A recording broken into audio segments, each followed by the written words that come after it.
Hey my प्यारे प्यारे listeners, आ चुकी है आप लोगों के लिए क्रिमिनल्स फर्स्ट वाइफ का न्यू एपिसोड। चलिए शुरू करते हैं इसे। तो अब तक की कहानी में आप लोगों ने सुन लिया था कि इश्वीटो डरते डरते दक्ष की बात सुनते हुए अपने सिर को हाँ मिलाते हुए कहती है, गलती हो गई मुझसे, पर मैं पानी ले आ सकती हूँ। इस वक्त ईश्वी के दिमाग में सिर्फ एक बात चल रही थी। जिस तरह से दक्ष ने बोला था कि आसपास के लोग अगर उसे देख लिए तो खतरा बढ़ सकता है, लेकिन ये खतरा तो दक्ष के लिए और उसके आदमियों के लिए होता। ईश्वी के लिए तो ये मसीहा बन सकता था, जिस वजह से ईश्वी दिमाग लगाते हुए किसी भी हालत में दक्ष से बचना चाह रही थी। हाँ, वो ज्यादा उसके सामने गिड़गिड़ा नहीं रही थी, रो नहीं रही थी, मगर जितना उसको डर लग रहा था ये सिर्फ वही समझ सकती थी। वही दक्ष उसकी बात समझते हुए उसकी तरफ आगे बढ़ते हुए कहता है, अच्छा तो तुम जाओगी? वैश्वी जो कहती है, हाँ हाँ मैं चली जाऊंगी, मैंने गलती की है तो मैं लेकर आऊंगी पानी। दक्ष उसकी बात तो समझ चुका था कि वो ये बात क्यों बोल रही है, लेकिन फिर भी वो कन्विंस होते हुए कहता है, ठीक है जाओ। जैसे ईश्वी ने ये सुना था वो तुरंत ही अपने लहंगे को, जो कि बहुत ही ज्यादा भारी हो गया था गीले होने की वजह से, उसे उठाती है और जल्दी से अपनी फुटवेयर पहनती। लेकिन तभी दक्ष कहता है, ये हाई हील पहन कर जाओगे तुम? पता भी है ना कौन से इलाके में रहती हो? ईश्वी जो पीछे मुड़ते हुए कहती है, जंगल में ऐसे पैर के जाऊंगी तो कुछ चुभ जाएगा। दक्ष कहता है, ठीक है जाओ। ईश्वी जो जल्दी जल्दी अपने कदमों को आगे की तरफ बढ़ा करके नीचे उतरने लगी थी। पीछे पीछे उसके दक्ष भी आ रहा था, लेकिन ईश्वी एक बार भी पीछे मुड़कर नहीं देख रही थी। उसके अंदर तो इतनी हिम्मत भी नहीं थी कि वो दक्ष के चेहरे को भी देखे, क्योंकि जब जब उसकी नजर दक्ष के चेहरे पर पड़ रही थी उसकी आंखें बार बार उसको वही सारे न्यूज याद दिला रही थी जो उसने कभी टीवी में देखा तो कभी न्यूज़पेपर में पढ़ा था, और वो उसको बहुत ही ज्यादा डरा दे रहा था। वो जैसे अभी नीचे की तरफ आई थी, सब लोग अपना चेहरा नीचे कर लेते हैं। वहीं अयान, रुद्र और बंटी भी उसके पास आते हुए कहते हैं, क्या हुआ, भागने वाले हैं क्या? अयान जो उसे समझाते हुए कहता है, ये गलती मत करना, क्योंकि अगर दक्ष को पता चला ना तो वो मार देगा तुम्हें। वहीं रुद्र भी उसे समझाते हुए कहता है, हम बात करेंगे उससे, वो तुम्हें हर्ट नहीं करेगा, और मौका देकर कि हम तुम्हें तुम्हारे घर छोड़। लेकिन तभी पीछे से दक्ष आते हुए कहता है, बहुत ज्यादा सिंपैथी आ रही है इसके ऊपर, किसे घर छोड़ने की बात कर रहे हो रुद्र? वही अयान जो दक्ष के सामने आते हुए कहता है, ये तो बस ऐसे ही टहलने आई थी शायद, भागना थोड़ा ना चाह रही थी, है ना? वही ईश्वी जो कहती है, मुझे पानी भरने के लिए बोला क्या? मुझे पानी भरने जाना है। जैसे ही वहां के आदमी लोग ये सुने थे, सबके सब अपना चेहरा उठाकर दक्ष की तरफ देखने लगे थे। वही दक्ष बीच में आते हुए कहता है, इन्हें वो बड़ा वाला घड़ा दीजिए, पानी लेकर आएंगी ये। अयान जो ये सुनते हुए कहता है, पर ये कैसे जाएगी इतना दूर? वही बंटी भी कहता है, ये पॉसिबल नहीं है भाई, तुम गलत समझ रहे हो, ये बहुत नाजुक है। लेकिन तभी दक्ष जो सारे आदमियों को देखते हुए कहता है, क्यों, ये कोई महारानी है? बीवी बनाकर लाया हूं ना मैं इसे। वहां पर दक्ष के वो सारे भी आदमी थे जिसको ईश्वी के बारे में कोई असलियत नहीं पता थी, और वो ईश्वी का हाथ पकड़कर अपने साथ खींचते हुए कहता है, बीवी है तो मेरी मदद तो कराएगी ना, और फिर गलती भी तो की है ना इसने। इसे पता होना चाहिए कि मैं कितना कुछ सफर करके यहाँ पर जी रहा हूं। जाओ, घड़ा लेकर जाओ और पानी लेकर आओ। वही रुद्र जो कहता है, अरे पर रास्ता। लेकिन तभी ईश्वी जो अपना सिर हाँ में हिलाते हुए डरते हुए कहती है, मैं चली जाऊंगी, कोई दिक्कत नहीं है। और वही बंटी जो कि एक बड़ा सा घड़ा ले आकर उसके हाथ में थमाते हुए कहता है, आराम से जाना। ईश्वी एक हाथ से अपने लहंगे को पकड़े और दूसरे हाथ से घड़ा संभाले हुए बाहर की तरफ निकल रही थी, लेकिन ना तो उसे लहंगा संभल रहा था और ना ही घड़ा। वही इस वक्त दक्ष भी अपने सिगरेट को जलाते हुए बाहर की तरफ आ गया था और गहरा कश लेते हुए उसको जाते हुए देख रहा था। सामने जंगल जो कितना घना था कि सिर्फ दूर दूर तक धुंध ही नजर आ रहा था और कुछ नहीं। धूप की हल्की रोशनी जो कि उन लोग के घर के बाहर पड़ रही थी, लेकिन जंगल के बीचों बीच पूरी तरह से अंधेरा हो जा रहा था, क्योंकि पेड़ इतने ज्यादा घने और इतने ज्यादा छांवदार थे। इस वक्त ईश्वी जो उसको दूर जाते नजर आ रहे थे। बंटी जो कहता है, मुझे सच में तरस आ रही है उस पर, ऐसा नहीं करना चाहिए उसके साथ, वो डर जाएगी, वो इस जंगल के बारे में कुछ नहीं जानती। वही राघव भी कहता है, उसे तो रास्ता भी नहीं पता है दक्ष, क्या कर रहा है तू? और हम ये सब कब से करने लगे? किसी को टॉर्चर करना, किसी को परेशान करना, ये तो हमारे धंधे में नहीं था ना। लेकिन अयान जो दक्ष की फीलिंग को समझ रहा था, दक्ष जो एक बार बंटी को देखते हैं और फिर राघव को, और उन दोनों को अंदर की तरफ इशारा करते हुए कहते हैं, अंदर जाओ और खाने की तैयारी करो, महारानी जी पानी लेकर आ रही हैं, और रुद्र तुम प्लानिंग करो कि अगली चोरी कहाँ करनी है। ये सुनते ही वो दोनों चुपचाप अंदर की तरफ चले गए थे। वहीं अयान जो उसके बगल में आकर खड़े होते हुए कहता है, ये क्या करते हैं भाई, आपका गुस्सा उस लड़की पर क्यों? लेकिन तभी दक्ष जो अपने सिगरेट का कश लेकर के उसके मुंह पर धुआं छोड़ते हुए कहता है, भाई कोई नहीं है तेरा यहाँ पर, और आइंदा से मुझे भाई बुलाए ना तो जान लेना, ये जबान नहीं बचेगी तेरे मुंह में। और ये बोलते हुए वो थोड़ा आगे की तरफ आ गया था। वही अयान जो कहता है, अगर आपको भाई नहीं बुलाऊंगा तो किसको बुलाऊंगा? बड़े भाई हैं आप मेरे, और कितने दिन तक ये सच छुपा कर रखने वाले आप? हाथ जो कि उसके कान पर पड़ता है और वो जोर से एक थप्पड़ उसको खींच के मारे थे। अयान उनके थप्पड़ को बर्दाश्त न कर पाते हुए जाकर जमीन पर गिरता है। दक्ष बहुत ही बेदर्दी से उसके कपड़े को पकड़कर उसे दोबारा से उठाते हुए कहते हैं, भाई मत बोलना मुझे, वरना याद रखना मुझसे बुरा कोई नहीं होगा तेरे लिए। अयान की आंखों में आंसू आ गए थे, इस वजह से नहीं क्योंकि उसे चोट बहुत गहरी लगी थी, बल्कि इस वजह से क्योंकि दक्ष की बात उसे काफी गहराई से चोट पहुंचा रही थी। इस दुनिया में सिर्फ दक्ष ही जो था, इस दुनिया में सिर्फ दक्ष ही तो था, और उसे भी वो अपने आप से दूर करने की बात कर रहा था। और वो अयान को अपनी एक उंगली दिखाते हुए कहते हैं, अंदर जाओ और आइंदा से मुझसे इस बारे में बहस नहीं करोगे तुम, जाओ अंदर। उनकी आवाज़ सुन करके अयान चुपचाप अपना सिर नीचे करते हुए अंदर की तरफ चला गया था, लेकिन उसके भी दिल में बहुत सारे इमोशन छुपे हुए थे, जिसे दक्ष ने हमेशा से उसे अपने दिल में ही छुपा कर रखने के लिए कहा था। वहीं वो धीरे धीरे आगे की तरफ बढ़ते जा रहा था, जैसे उसे पूरा विश्वास हो कि ईश्वी ज्यादा दूर तक आगे जा नहीं पाएगी। वहीं दूसरी तरफ ईश्वी जो जंगल से सिर्फ ये रास्ता ढूंढ रही थी कि वो कहाँ से बाहर निकल पाएगी, लेकिन जितना ज्यादा वो आगे जाती उतना ज्यादा जंगल घना होता जाता। ईश्वी जो अगल बगल देखते हुए कहती है, ये कहाँ आकर फंस गई हूँ मैं, पीछे भी नहीं जा सकती, वो मुस्तंडा मेरा वेट कर रहा होगा, और आतंकवादी के जाल में फंस गई मैं, ओ मम्मी। लेकिन तभी उसे अपने सामने कुछ नजर आता है जो कि सफेद सफेद जैसा था, और जैसे ईश्वी की नजर उस पर ध्यान से पड़ती है, वो आगे बढ़ते हुए कहती है, अरे वाह, यहाँ पर तो सुंदर सुंदर। तभी उस गहरे अंधेरे से कुछ सफेद चीज उसके तरफ भागते आ रही थी, और वो चिल्लाते हुए कहती है, आह, नहीं नहीं नहीं नहीं नहीं। और ये बोलते हुए वो घड़ा जो कि दूर फेंकती है और जल्दी से अपने लहंगे को उठाते हुए आगे की तरफ भागते चले आ रही थी।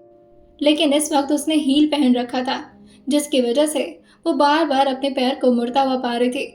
अब वो ज्यादा वक्त ना बर्बाद करते हुए तुरंत ही अपने हील को निकालती है और उसे भी दूर फेंकते हुए जल्दी जल्दी उस जंगल से बाहर निकलने लगती है। और जैसे ही वो सामने की तरफ देखती, वहां पर दक्ष आराम से एक पेड़ से टिक करके उसका इंतजार कर रहा था, जैसे उसे पहले से अंदाजा हो कि ईश्वी वापस जरूर आएगी। लेकिन तभी ईश्वी को बगल से कुछ दूर जा रही गाड़ियों की आवाज सुनाई देती है, जिससे उसे लगता है कि शायद ये जगह उसके घर जाने का रास्ता बता रही है। और ईश्वी बिना देर किए तुरंत ही अपने पैरों को उसी तरफ मोड़ ली थी। ईश्वी जल्दी जल्दी उस रास्ते पर निकल पड़ी थी, लेकिन ये पता था कि इस वक्त उसके पीछे आ कौन रहा है। दक्ष जो सामने आ रहे सफेद चीज को अपने हाथ से रोकते हुए कहता है, बस बस बस सुल्तान, थोड़ा दूर भागने दो उसे, देखो कितनी अच्छी लग रही है भागते हुए, पर मेरा वादा भूल गई शायद, बोला था मैंने कि मत भागो, अब अगर मैं इसके पैर तोड़ूंगा तो मेरी गलती होगी। और ये बोलते हुए वो अपने सुल्तान यानी कि अपने घोड़े जो कि पूरी तरह से सफेद था उसके बाल को सहलाता है और उसके ऊपर चढ़ जाता है और फिर उससे कहता है, धीरे धीरे उसका पीछा करो, देखता हूँ कितनी ताकत है। कर्नल की लाडली बेटी है ना, उसके खून की ताकत भी देख लेता हूँ मैं। और ये बोलते हुए वो धीरे धीरे सुल्तान के साथ आगे बढ़ने लगे थे। सुल्तान भी काफी धीरे स्पीड में ही दौड़े जा रहा था, बस इतने स्पीड में कि वो ईश्वी के पीछे भी लगा था और ईश्वी को डर भी बरकरार था। लेकिन इस वक्त ईश्वी का पैर पूरी तरह से खाली हो रखा था और अचानक ही उसके पैर पे कुछ पड़ता है, जिससे वह सामने की तरफ एकदम से लड़खड़ा कर गिरती है। सूखे पत्ते के ऊपर जाकर ईश्वी अपना सिर, जो कि एक छोटे से पत्थर से लड़ा ली थी, और फिर वो चिल्लाते हुए कहती है, मम्मी, मम्मी। और वो बहुत ही बुरी तरह से थक गई थी। एक तो उसके पैर में एक अजीब सा दर्द शुरू हो गया था, जैसे उसे किसी चीज ने काट लिया हो, और ऊपर से उसके सिर से भी अब ब्लीडिंग आने लगा था। वो जैसे पीछे मुड़कर देखती तो वो घोड़े से उतरते हुए दक्ष, जो उसी की तरफ आगे बढ़ते हुए कहता है, बस इतनी ही ताकत है। ईश्वी जो अपने हाथ और अपने पैरों का सहारा लिए ही पीछे की तरफ खिसकते हुए कहती है, नहीं, प्लीज जाने दो मुझे नहीं रहना यहाँ पर, मुझे नहीं रहना आपके साथ। वही दक्ष जो और आगे बढ़ते हुए अपने पैर के सहारे बैठता है और फिर उसके गाल को अपनी तरफ खींचते हुए कहता है, बहुत ताकत दिखा ली तुमने, और तुम्हारे साथ रहने का मुझे भी कोई शौक नहीं है, पर तुम्हें मेरे साथ रहने में इतनी दिक्कत है ये मुझे पता नहीं था। वह ईश्वी जो बार बार अपने चेहरे को इधर उधर कर ले रही थी, क्योंकि दक्ष का चेहरा देखने की उसकी हिम्मत नहीं हो रही थी। दक्ष जो उसकी आंखों को अपनी तरफ करते हुए कहता है, मेरी तरफ देख कर बात करो, मना किया था ना भागने से, कोई फायदा हुआ? ईश्वी जो रोते हुए कहती है, मुझे नहीं देखना आपको, क्यों मारना चाहते हो मुझे, मैंने क्या बिगाड़ा आपका?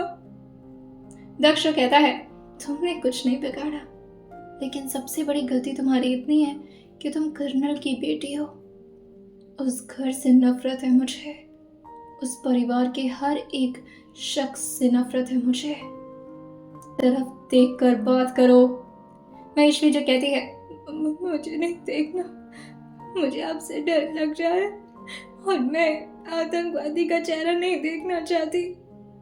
जैसे ही ईश्वी के मुंह से ये दोबारा से दक्ष ने सुना था, वो एकदम से गुस्साते हुए बहुत ही बेरुखी से उसके बाजों को पकड़कर खड़ा करते हुए कहता है, तुमने दोबारा से वो लफ्ज यूज किया ना? क्या कहा था मैंने? जबान काट देता हूँ जो मुझे इस तरह बुलाता है। समझ नहीं आई बात तुम्हें? वह ईश्वी जो अपने हाथ को छुड़ाते हुए कहती है, देखिए, मेरे पास जो भी कुछ है आप सब ले लीजिए, मेरे पास जितनी भी चल रही है प्रॉपर्टी सब कुछ ले लीजिए, प्लीज मुझे घर जाने दीजिए, मम्मा पापा वेट कर रहे होंगे, मेरे पापा बहुत परेशान हो जाते थे जब मुझे कुछ होता था। तो दक्ष भी आगे की तरफ बढ़ते जा रहा था और उसे अपने साथ खींचते हुए, लेकिन ये बात सुन करके वो अचानक ही पीछे मुड़ता है और काफी गुस्से में उसे देखते हुए कहता है, मैं यही तो चाहता हूँ, तुम्हारे बाप को परेशान देखना चाहता हूँ, उन्हें अपने सामने घुटने पर टिका करके ना गिड़गिड़वाए तो देख लेना, मेरा भी दक्ष सिंह राठौर नहीं। और ये बोलकर दोबारा से वो अपनी लाल आंखों को सामने की तरफ करता है और फिर से ईश्वी को खींचते हुए अंदर की तरफ लाने लगा था। ईश्वी के पैरों में इस वक्त इतना असहाय दर्द हो रहा था कि वो चल भी नहीं पा रही थी, लेकिन उसके पैर जो कि बार बार जख्मी होते जा रहे थे दक्ष के इस हरकतों से। अब वो सीढ़ियां तो इस तरह चढ़ नहीं पाती, क्योंकि उसे एक तो डर भी लग रहा था, पैर काम नहीं कर रहे थे और वो उसके साथ अंदर जाना भी तो नहीं चाह रही थी।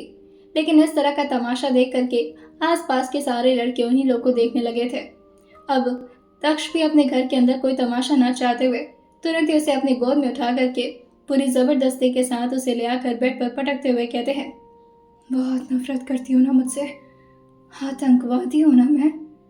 ईश्वी जो अपने चेहरे को नीचे किए हुए अपने हाथ जोड़ते हुए कहती है, मुझे जाने दीजिए, मैं गलती से निकल गया मुझसे, मुझे आपसे बहुत डर लगता है, प्लीज। मैं दक्ष कहता है, कल कहाँ गया था ये डर? मैं इसी तरह से डरता हुआ देखना चाहता हूँ तुम्हें, और आज सुबह भी तुम मुझसे डर नहीं रही थी। वैश्वी जो रोते हुए कहती है, मैंने कोशिश की थी हिम्मत दिखाने की, पर अब रास्ता नहीं बचा, सोची थी भाग जाऊंगी, पर अब कहीं नहीं भागो। लेकिन जैसे ही अब ईश्वी ऊपर की तरफ देखती, इस वक्त दक्ष के हाथ में एक बड़ा सा चाकू था, जिसे देखकर उसके दिल एकदम से धक धक करने लगा था। वो पीछे जाते हुए कहती है, नहीं नहीं नहीं, नहीं। मेरा मेरा मेरा पैर। लेकिन तभी दक्ष हंसते हुए उसके पैरों की तरफ देखते हुए कहता है, कल कोई वादा किया था मैंने तुमसे, भूल गई शायद। ईश्वी जो कहती है, नहीं, मैं आपके सामने हाथ जोड़ती हूँ, पैर नहीं, मेरा पैर बहुत कीमती है।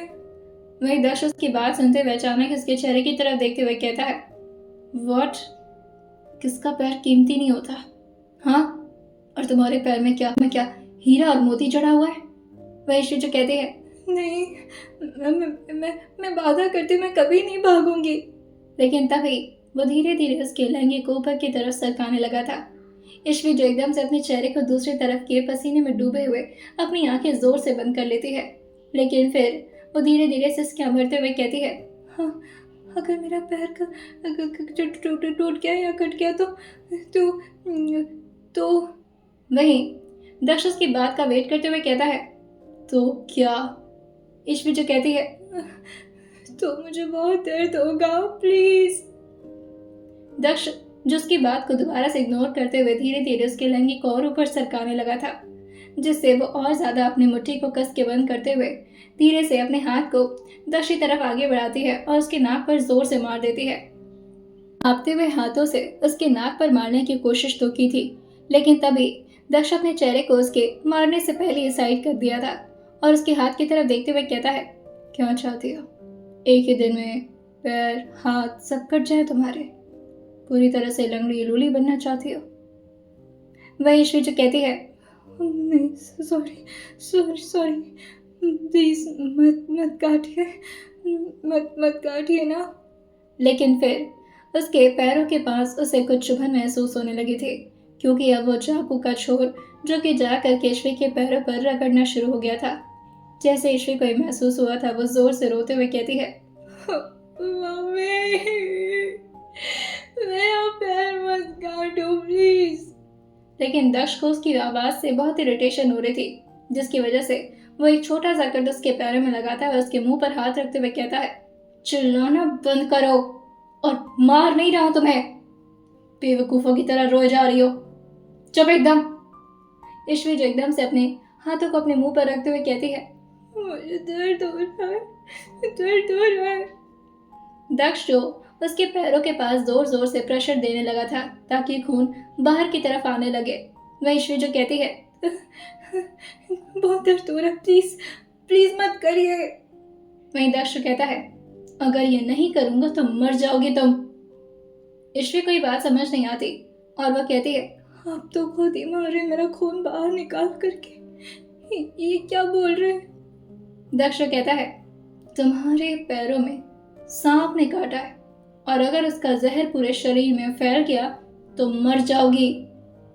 ईश्वी ने जैसे यह सुना था, वो झट से अपने पैरों पर रखते हुए कहती है, क्या मर जाऊंगी? ये कब हुआ? जल्दी निकालिए, खून निकालिए।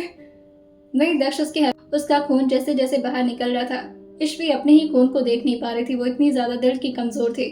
अपने चेहरे को दक्ष जो उसके चेहरे की हालत को देखते हुए कहता है, तुम वाकई में कर्नल की बेटी हो? वही दक्ष जो ऑलमोस्ट उसके खून को निकालते हुए उसके पैरों के ऊपर कपड़े को जोर से बांध दिया था, जिस जगह पर उसे सांप ने काटा था उसके ठीक ऊपर, और अब वो धीरे से अपने होठों को ले जाकर के उसे चोट पर छुआ देता है। जैसे ही ईश्वी इस तरह से दक्ष को अपने पैरों के करीब आता देखती है, वो पहले तो अपने पैर को पीछे करते हुए कहती है, ये क्या कर रहे हैं आप? दक्ष उसे घूरते हुए कहता है, तुम्हारा खून चूस रहा हूं, दोगी चूसने? ईश्वी जो गंदा सा मुंह बनाते हुए कहती है, आप ये सब खाते हैं? छी। मैं दक्ष कहता है, वैम्पायर नजर आता हूं तुम्हें? जहर चूस रहा हूं और चुपचाप से अपना मुंह बंद करके रखोगी तुम।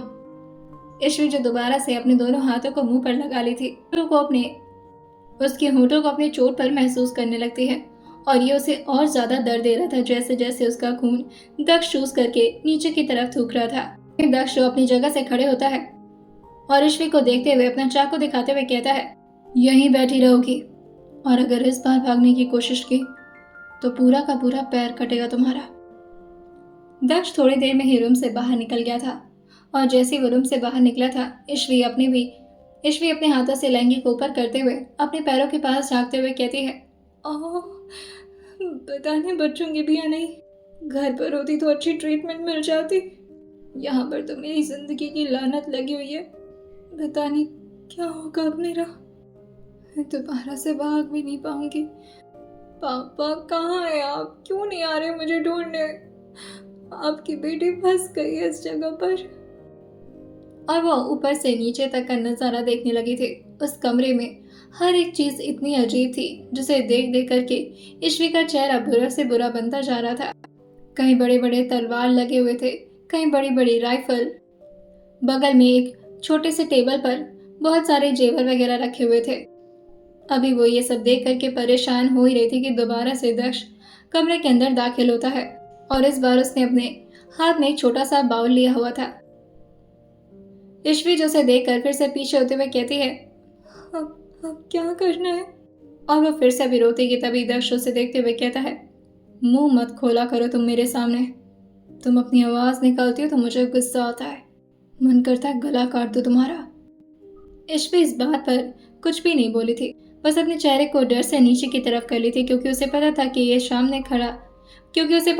सामने खड़े शख्स के अंदर इतनी हिम्मत है कि वो अगर गुस्सा आ जाए तो ईश्वी का गला भी आराम से काट सकता है। दोबारा से दक्ष ने उसके पैर को अपनी तरफ खींच दिया था और वो दोबारा से उसके लहंगे को ऊपर की तरफ उठाने लगा था। ईश्वी के गोरे गोरे और नाजुक से पैर जो कि अब उसके सामने आ गए थे, घुटने के ठीक नीचे ही उस सांप ने उसे काटा था जिस पर इस वक्त दक्ष कुछ पत्तियों का लेप लगा रहा था। ईश्वी को दोबारा से असहाय दर्द शुरू हो जाता है और वह अपनी आंखों को जोर से बंद करती है और साथ ही अपनी मुट्ठी को भी, और सारे दर्द को अपने गले के अंदर पीते हुए अपने चेहरे को बार बार इधर से उधर करने लगी थी जैसे उस शरीर ही उसके दर्द को जाहिर कर रही हो। लेकिन उसने एक पल के लिए भी अपने होठों को नहीं खोला था। अब दक्ष का ही ऑर्डर था तो ऑब्वियसली उसे यह मानना ही पड़ रहा था। दक्ष खड़े होते हुए कहता है, हो गया, और यहाँ एक्टिंग मत करो, एक्टिंग के पैसे नहीं मिलते। ईश्वी धीरे से अपने गीले गीले पलकों को ऊपर की तरफ उठाती है और एक बार गलती से ही दक्ष के चेहरे की तरफ देख लेती है। चेहरे से कोई भी उस शख्स को नहीं कह सकता था कि वो इतना ज्यादा खूंखार हो सकता है। दिखने में तो बिल्कुल ठीक ठाक ही था। चेहरे पर हल्की ब्राउन कलर की बियर्ड, आंखों का रंग बाकी लोगों से बिल्कुल अलग था। ब्लू और ग्रीन के मिक्सअप के साथ उसकी आंखों का कलर जो कि सूरज की रोशनी में एक अलग ही चमक दिखा रहा था। लेकिन उसके साथ ही उसकी आंखें लाल हो गई थी जैसे वो इस वक्त ईश्वी को कितने गुस्से में घूर रहा हो। दोबारा से वो अपने हाथों के बाल को साइड में रखते हुए ईश्वी के ठीक सामने आकर बैठते हुए कहता है, ज्यादा देर तक तुम्हें आराम करने का मौका नहीं दूंगा। 5 मिनट तक इसे सही करो और नीचे की तरफ आओ। ईश्वी जो अपने सर को भी नीचे ही किए हुए थी, लेकिन उसके मन में यह सवाल था कि आखिर ये शख्स उसे नीचे क्यों बुला रहा है, लेकिन उसकी हिम्मत नहीं होती कि वो ये सब पूछ सके। जैसे जैसे दक्ष उसके करीब बढ़ रहा था, ईश्वी और ज्यादा पीछे हो रही थी, लेकिन अब उसके पास जगह नहीं बचती और वो पीछे जा करके लकड़ी के दीवार से सट जाती है। दक्ष धीरे से अपने हाथों को उसकी गर्दन के पास बढ़ाता है और उसकी गर्दन को धीरे धीरे दबाते हुए कहता है, दीवारों पर भी खतरा मंडराता है, तुम कहीं भी छुप जाओ, बच तो नहीं सकती हो तुम। इस बात में तुम्हारी भलाई है कि मेरी हर बात मानो तुम। 5 मिनट में नीचे आओ। और ये बोल करके वो अपनी जगह से खड़ा हो गया था। वो नीचे की तरफ अपने जूते को खट खट करके आ रहा था। नीचे रुद्र जो कहता है, आ गया पानी। वही बंटी भी कहता है, खाने की तैयारी शुरू करें हम। लेकिन अयान एकदम से चुप बैठा था। रुद्र जो कहता है, आज शाम को एक नई चोरी करने जाना है, राशन पानी काफी हद तक खत्म हो रहा है, उसका भी इंतजाम करना पड़ेगा। वहीं दक्ष आकर के एक लकड़ी के चेयर पर बैठते हुए आराम से पीछे की तरफ अपना सिर टिकाते हुए कहता है, चोरी तो होती रहेगी, राशन पानी का भी इंतजाम हो ही जाएगा। फिलहाल मुझे अगर किसी चीज में दिलचस्पी आ रही है तो वो है कर्नल के घर की हालत, क्या बुरी हालत हो रही होगी उस आदमी की। मैं देखना चाहता हूँ उसे। वही बंटी जो कहता है, मेरे पास फ़ोन तो है पर इस वक्त उसे देखने का। उसने जैसे ये बोला था, दक्ष तुरंत ही अपना हाथ बढ़ाते हुए कहता है, जल्दी लाओ। न्यूज़ में तो उसकी शक्ल साफ नजर ही आ रही होगी। बहुत न्यूज़ छपवा है इसने मेरे बारे में। मैं भी तो देखूं उनकी शक्ल कैसी लगती है रोते हुए। बंटी ने जैसे उसको फ़ोन दिया था, दक्ष तुरंत ही उस फोन में न्यूज़ चैनल खोलता है और ढूंढते हुए उसे न्यूज़ पर टैप करता है, जिसमें इस वक्त कर्नल की बेटी के गायब होने की खबर नजर आ रही थी। जैसे वीडियो देखना शुरू किया था, दूसरी तरफ से कर्नल की रोते हुए आवाज़ सुनाई दे रही थी, मेरी बच्ची पता नहीं किस हालत में होगी, वो बहुत मासूम है। उन लुटेरों को मैं छोड़ूंगा नहीं। वार्निंग है मेरी, ब्रिजेश की वार्निंग है। ब्रिजेश माथुर किसी को नहीं छोड़ेगा। जो कर्नल के रिएक्शन को देख करके फोन को जमीन पर पटकते हुए कहता है, छोड़ूंगा नहीं। अगर इतनी ही चिंता है अपनी बेटी की तो अभी तक यहाँ तक पहुंचा कैसे नहीं है। तो अभी वहीं ईश्वी भी अब अपने कमरे से धीरे धीरे बाहर की तरफ आ रही थी। उसके पैरों में अभी भी काफी पेन हो रहा था, लेकिन फिर भी वो उसी दर्द को सहते हुए नीचे की तरफ आ रही थी, क्योंकि उसके पास और कोई चारा नहीं था। अभी दक्ष अपनी आंखों को बंद किए हुए कर्नल के उसी चेहरे को देख करके मुस्कुराया जा रहा था कि तभी उसे छन छन की आवाज सुनाई देती है और वो गुस्से में कहता है, पायल निकाल कर फेंको तुम। ये आवाज बहुत ही ज्यादा इरिटेट कर रही है मुझे। और ये बोलते हुए उसने अपने गर्दन को टिल्ट करके ईश्वी को ऊपर से नीचे तक देखा था। आंसू से भरे हुए उसकी आंखें और उसके साथ ही उसके गालों पर भी आंसुओं के कई बूंद थे। होंठ भी लगातार कांप रहा था, जैसे वो अभी तेज तेज रोना शुरू कर देगी। सांसें भी तेज रफ्तार से बढ़ी हुई थी, एक तो दर्द की वजह से, ऊपर से दक्ष के डर की वजह से। आज तक ईश्वी ने कभी भी इस तरह की ना तो एम्बैरेसमेंट झेली थी और ना ही इतनी तकलीफ। उसे तो विश्वास नहीं हो रहा था कि उसकी जिंदगी भी उसके साथ कुछ ऐसा मोड़ ले सकती है। नाजुक कली की तरह पाला था ब्रिजेश ने अपनी बेटी को, और शादी के बाद भी उसकी जिंदगी कुछ ऐसे ही रहने वाली थी। कभी किसी चीज के लिए उसे रोक टोक नहीं किया, हमेशा उसकी बातों को सिर आंखों पर बिठा कर रखा, उसके हर नखरे को झेला। लेकिन कहाँ पता था ईश्वी को कि उसकी जिंदगी इतने बुरी तरह से आकर फंस जाएगी। दक्ष उसे देखते हुए कहता है, कौन से ख्याल में डूबी हुई है माई सिंड्रेला? पायल निकालिए, बहुत काम करवाना है आपसे, या कहिए तो हम खुद आपके पैरों में झुक कर निकाले। लेकिन पहले ही बता रहा हूँ, अगर मैंने निकाला तो बहुत बुरी तरह से निकालूंगा। ईश्वी तुरंत ही अपने सिर को नाम हिलाते हुए कहती है, मैं निकालती हूँ। और फिर वो धीरे से नीचे की तरफ झुकने लगी थी, लेकिन उसके घुटने के पास दर्द था, जिसकी वजह से उसका घुटना ठीक तरीके से मुड़ नहीं पा रहा था। चलने में भी तो उसे इतनी प्रॉब्लम हो रही थी। जिस तरह से वो इस वक्त अपने आप को झुकाने की कोशिश कर रही थी और उससे ये हो नहीं पा रहा था। सारे लड़के उसी को देखने लगे थे। इस वक्त सिर्फ वही तीनों मौजूद थे जो कि दक्ष और ईश्वी की असलियत जानते थे। राघव ये झुक क्यों नहीं पा रही? लेकिन तभी अयान, जो कि एक साइड में बैठा हुआ था, और उसकी नजर ईश्वी के पैरों पर पड़ते हैं और वो चिल्लाते हुए कहता है, इसके पैरों से खून आ रहा है। दक्ष ने सामने की तरफ देखा और जैसे उसकी नजर भी नीचे की तरफ पड़ती है, ईश्वी के पांव से लगातार खून बह रहा था।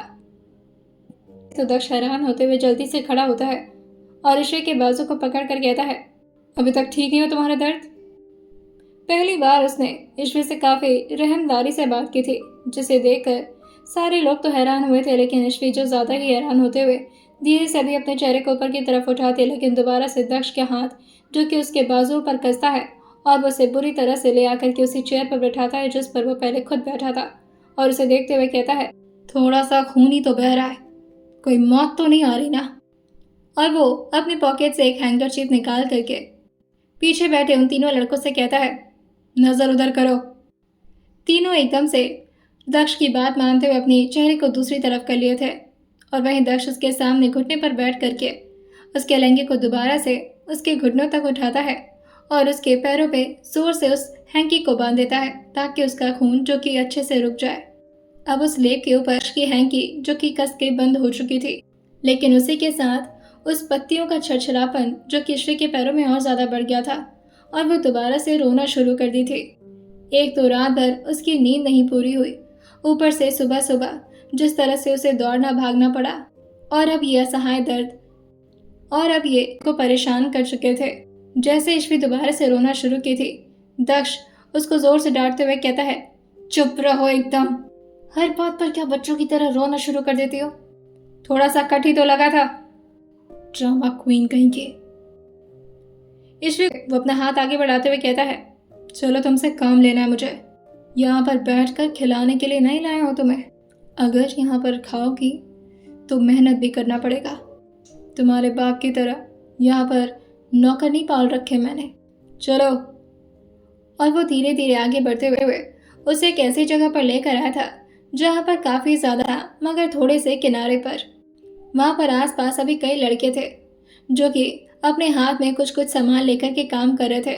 लेकिन तभी दक्ष जो सबको वहां से हटाते हुए कहता है, आज खाना ही सिंड्रेला बनाएगी। बनाओगी ना?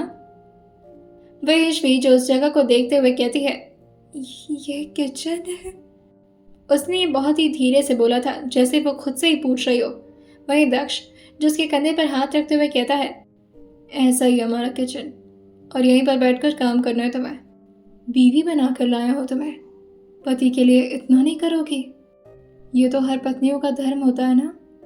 चलो, अच्छी बीवी की तरह काम पर लगो। वो इतना प्यार से ईश्वी से सिर्फ इस वजह से बात कर रहा था क्योंकि आसपास उसके वही चेले थे जिसको दक्ष ने ये बताकर रखा था कि ईश्वी उसकी बीवी है, और अगर उसने इतने प्यार से उसके साथ शादी की है तो वो ईश्वी को डांट करके तो सबके सामने नहीं बोल सकता था। ईश्वी जो वहीं रखे एक छोटे से जगह पर बैठती है और इन सारे सामानों को देखते हुए कहती है, यहाँ तो काम करना मुश्किल है, मुझे खाना बनाने भी नहीं आता। दक्ष उसको देखते हुए कहता है, तुम्हें ऑर्डर देने के लिए मैं यहीं पर बैठा हूँ। मैं जो जो कहूँगा तुम वो करती रहना, खाना बन जाएगा। और वो अपने सारे चेलों से कहते हैं, तुम लोग निकलो यहाँ से, और हाँ, अलर्ट रहना। ईश्वी जो अपने सामने रखे सामान को एक बार देखती है और फिर धीरे से बगल में रखे पानी से अपना हाथ धुल लेती है। उसके साथ ही वो अपने ही लहंगे के बाजू से अपने आंखों की आंसुओं को पोंछे थी और फिर अपने सामने रखे कुछ सब्जियों को काटना शुरू करती है। वो चाकू भी इतना भारी और इतना बड़ा था जिसे देख करके ईश्वी को डर लग रहा था। दक्ष जो उसे और ज्यादा डराते हुए उसके सामने थोड़ा सा झुकते हुए कहता है, ये मेरा फेवरेट नाइफ है, इससे बहुत लोगों के हाथ काटे हैं मैंने। अगर आज खाना अच्छा नहीं बना तो तुम्हारी भी एक दो उंगलियां तो आज कट ही जाएंगी। ईश्वी जो इस बात पर कुछ भी रिएक्ट नहीं करते और बस डरते हुए वो धीरे धीरे अपने हाथों से उन सब्जियों को काटने लगी थी। अब दक्ष उसे सारे काम को बताता और जानबूझकर कि वो बार बार उसे उठक बैठक करवा रहा था। कभी वो उसे झूठ में खड़ा कर देता, कभी फिर से उसे झूठ में बैठने को और छुपने को कह देता। जितना ईश्वी को दर्द मिल रहा था, न जाने क्यों दक्ष को उतना ही ज्यादा प्लेजर भी आ रहा था। वो आराम से लकड़ी के ही एक स्टूल पर बैठे हुए पीछे एक पोल से टिक करके उसकी हालत को देख करके खुश हो रहा था। अब बारी थी उसकी रोटियां बनाने की, जो कि उससे तो बिल्कुल भी नहीं हो पाता। दक्ष ने देख लिया था कि सब्जी बनाने में इस लड़के की कितनी बुरी हालत हो रखी है, जिसकी वजह से वो ईश्वी से कहता है, कोई बात नहीं, आज आप चावल ही पका दीजिए, वही खा लेंगे आपके हाथ से। वह ईश्वी जो खोलते हुए पानी में चावल डालने वाली होती है, लेकिन तभी नीचे से आग बुझ जाती है। अब वहां पर कोई स्टोव या कोई गैस या कोई इंडक्शन तो नहीं था। वो लकड़ियों पर जलते हुए खाना बनाया जा रहा था, जिसकी वजह से जैसे ही आग बुझी थी, दक्ष अपने पैन से लाइटर निकालते हुए कहता है, लो जलाओ। ईश्वी जो उस लाइटर को देखती है और फिर लकड़ियों की तरफ नीचे झुकते हुए कहती है, मुझसे नहीं होगा ये, प्लीज आप मदद कर दीजिए। ये बोलते हुए भी वो एक बार भी दक्ष की तरफ नहीं देख रही थी। उसकी नजर बस दक्ष के पैरों तक ही रुक जा रही थी। स्टार्टिंग में तो उसे इतना डर नहीं लगा था, लेकिन अब धीरे धीरे दक्ष का खौफ उसके शरीर, उसके रूह में जाता जा रहा था। दक्ष उसकी बात सुनते हुए हंसते हुए कहता है, मैं करूं? तुम मुझे ऑर्डर दोगी? मुझे ऑर्डर दोगे तुम? ईश्वरी ने जैसे ही सुना था वो झट से कांपते हुए हाथ से लाइटर उठाती है और जल्दी जल्दी नीचे की तरफ आग लगाने की कोशिश करने लगती है। आग तो नहीं लगी थी, मगर ईश्वरी का हाथ जो कि गर्म लकड़ी से छुआ गया था, और वो इतने बुरी तरह से अपनी जगह से खड़े होकर के चिल्लाती है क्योंकि उसके हाथ में बहुत ही बड़ा सा तुरंत ही झलका भी बढ़ गया था। अब जलती लकड़ी अगर किसी के हाथ पर रख दी जाए तो उसे कितना दर्द होगा, और वो भी ईश्वी जैसी लड़की जिसने कभी भी ना तो इन सारी दिक्कतों को झेला था और ना ही उसने कभी ये सोचा था। दक्ष उसके हाथ की तरफ देखते हुए कहता है, बहुत बेकार है तुम काम करने में, बहुत ट्रेनिंग देनी पड़ेगी तुम्हें। और ये बोलते हुए उसके हाथ को अपने हाथ में ले लिया था। ईश्वी झट से अपना हाथ छुड़ाते हुए कहती है, मैं ठीक हूँ, बस आप आग जला दीजिए, मैं काम कर लूंगी। जिस तरह से ईश्वी ने अपने हाथ को दक्ष के हाथ से हटाया था, दक्ष को इतना गुस्सा आ रहा था कि वो अपनी आंखों से उसे जलाकर राख कर दे। लेकिन फिर वो दूर से एक लड़की को बुलाते हुए कहता है, इसे ठीक करो और बाकी का काम तुम लोग कर लो। मेरी सिंड्रेला ने सब्जी बना दी है, उम्मीद करता हूँ सबको पसंद आएगी। और फिर वो उसका हाथ जोर से पकड़ते हुए कहता है, आप चलिए, बहुत दूरी दूरी खेलना है ना तुम्हें मेरे साथ, आओ। ईश्वी को समझ नहीं आ रहा था कि अब तो दक्ष की उसने एक एक बात भी मानी है, फिर आखिर दक्ष को इतना गुस्सा क्यों आ रहा है। दक्ष उसे अपने घर के दूसरे छोर पर ले जाता है जहाँ पर एक बड़ा सा तालाब था, वहीं पर काफी बड़े बड़े पेड़ भी लगे हुए थे।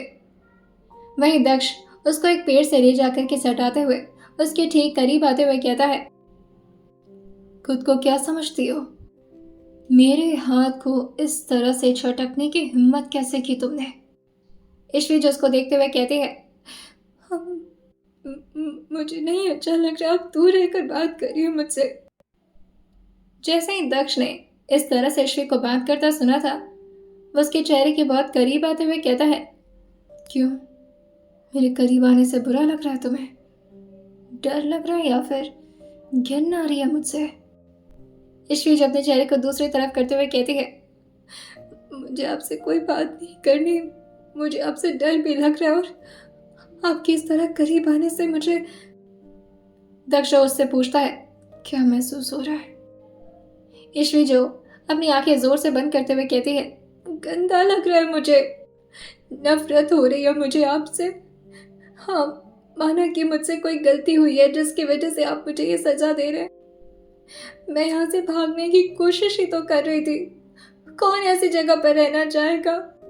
आपसे डर लग रहा है मुझे, आप एक नंबर के खूनखार इंसान है। मैंने न्यूज़ में आपके बारे में सुना था, हर इंसान को डर लगता है, मुझे भी लग रहा है, और जब भी इंसान को डर लगता है वो भागने की तो कोशिश करता है। मैंने क्या गलत किया? अभी तक तो मामला फिर भी थोड़ा बहुत शॉर्ट आउट हो रहा था। दक्ष के दिमाग में अभी भी ईश्वी के लिए कहीं ना कहीं एक छोटी सी ये फीलिंग जरूर थी कि गलती कर्नल की है, ना कि उसकी बेटी की, जिसकी वजह से अब तक वो उस पर थोड़ी बहुत रहम खा रहा था। लेकिन ईश्वी की यह बात तो उसको और अंदर तक जला देती है। यो इस तरह से न्यूज़ की बात करके शायद ईश्वी ने अपने लिए ही बहुत बड़ी प्रॉब्लम क्रिएट कर ली थी, और वो अपनी आंखें बड़ी बड़ी करते हुए उसको बहुत ही बुरी तरह से देख रहा था, जैसे वो एक पल में ही उसके नामो निशान मिटा देगा। गुस्से में उसकी भी सांसें काफी तेज हो गई थी, और वो ईश्वी के बहुत ही करीब आते हुए उसके हाथों के बीच अपने हाथों को फंसाते हुए कहता है, मेरे करीब आने से नफरत हो रही है तुम्हें? गंदा लग रहा है मेरे करीब आने से, डर लग रहा है मुझसे। ईश्वी ने जल्दी जल्दी और अपने गुस्से और अपने भड़ास को निकालने के चक्कर में ये बोल तो दिया था, लेकिन अब उसे खुद एहसास हो रहा था कि वो किस मुसीबत में फंस गई है, वो भी अपनी ही बातों की वजह से।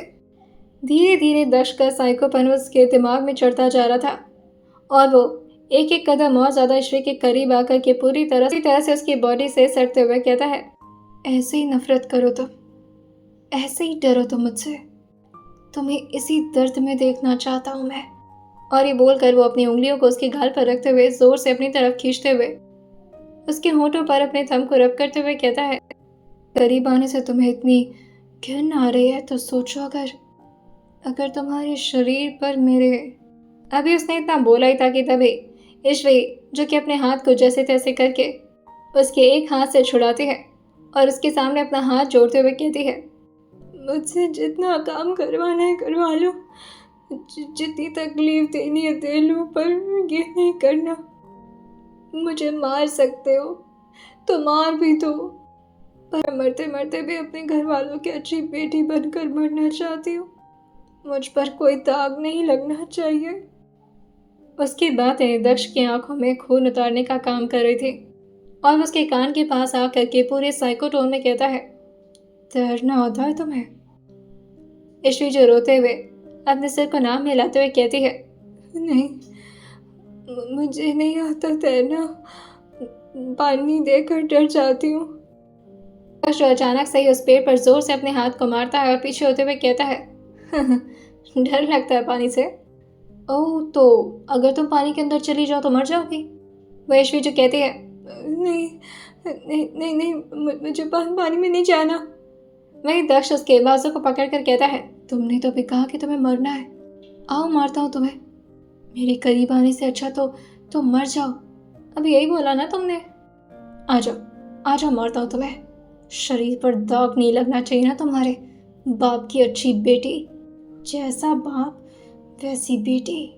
और ये आखिरी शब्द था उसके कान में जो कि ईश्वी ने सुना था, और झट से उसके पैर जो कि आगे की तरफ फिसलते हैं और कोई से जोर से धक्का मारता है, और ऑब्वियसली वो दक्ष के ही हाथ थे जो कि ईश्वी को पानी के अंदर डाल चुके थे।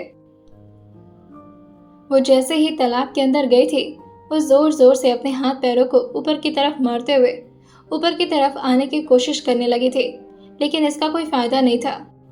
दक्ष भी आकर के साइड में बैठ करके अपने पैरों को उसी तालाब के अंदर डालते हुए उसकी हालत को एंजॉय करते हुए कहता है, कितने आराम से बोल दिया ना, मरना चाहती हो तुम।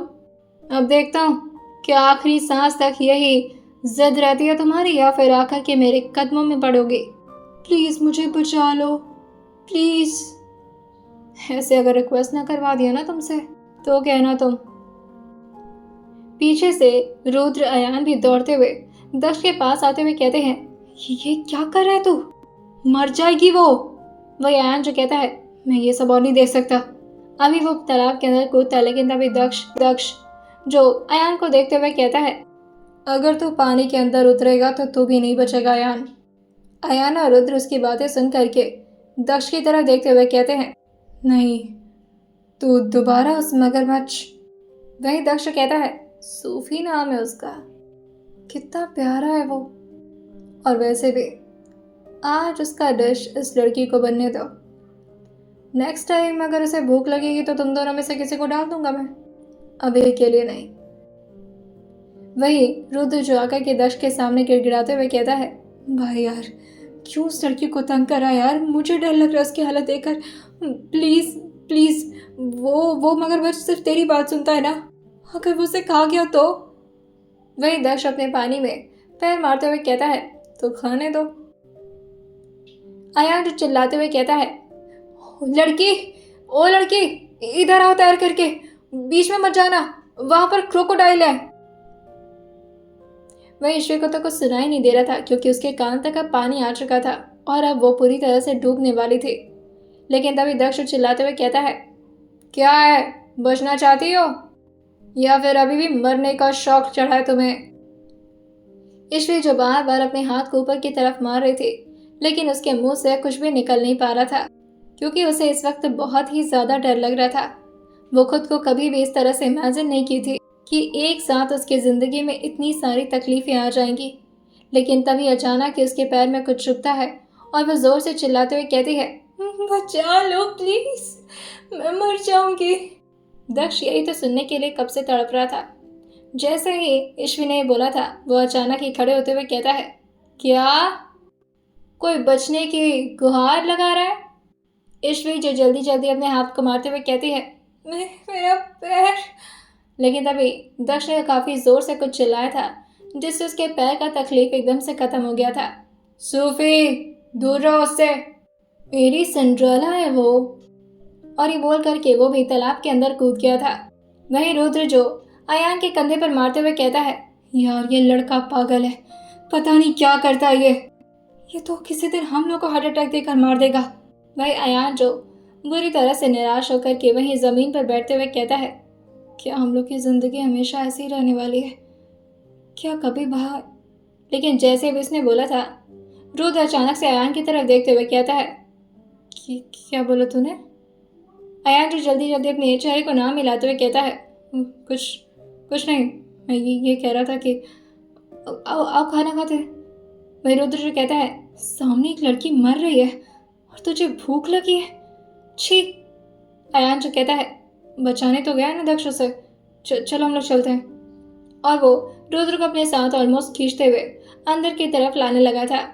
वह ईश्वी अब दक्ष की बाहों में थी और वो उसे तालाब के छोर पर लाते हुए उसे धीरे से ऊपर की तरफ करता है और खुद भी जमीन पर आकर बैठते हुए कहता है, क्या हुआ? अभी मरने का शौक नहीं है? कहो तो दोबारा से बुलाओ सूफी को।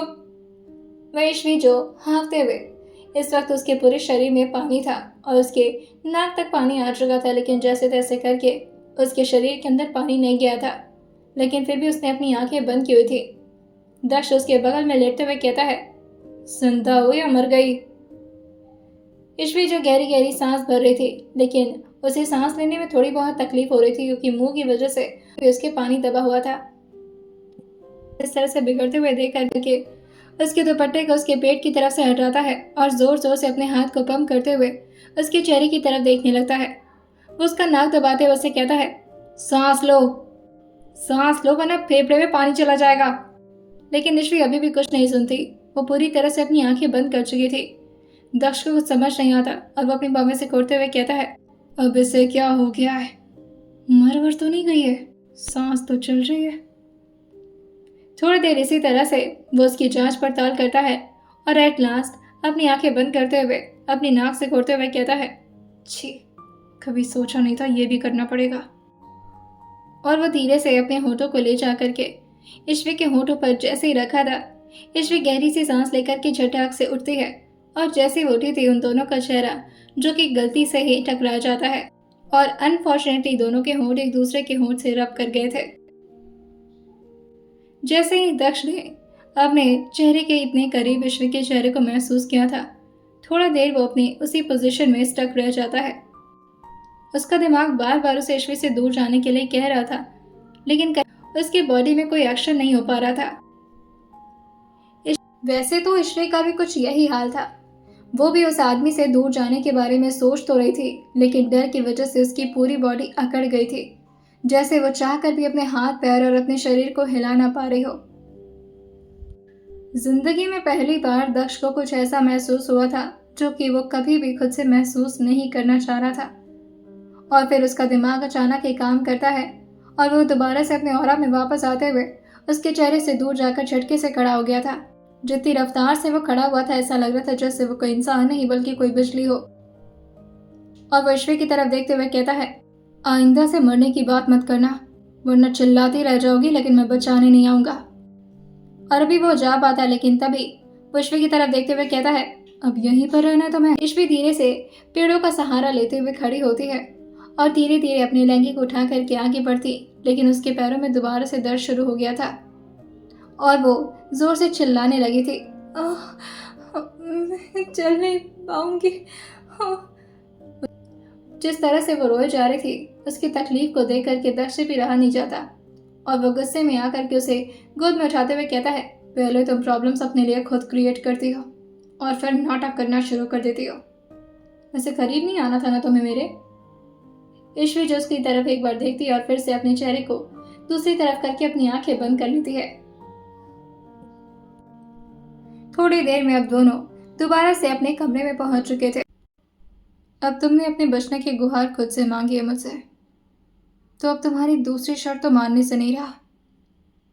तुम्हारे शरीर पर तो अब दाग लगेगा और ज्यादा दिन तुम्हें अपने बाप की अच्छी बेटी बनने नहीं दे सकता मैं। अब तुम उस वक्त का इंतजार करो जब मैं तुम्हारे साथ बेरहमी से जबरदस्ती करूंगा। आइए जानते हैं दक्ष के ये कहने का क्या मतलब था। आइए जानते हैं इस आने वाले एपिसोड में और सुनते रहिए क्रिमिनल्स फोर्स्ड वाइफ सिर्फ और सिर्फ स्टोरी विद सौम्या के साथ।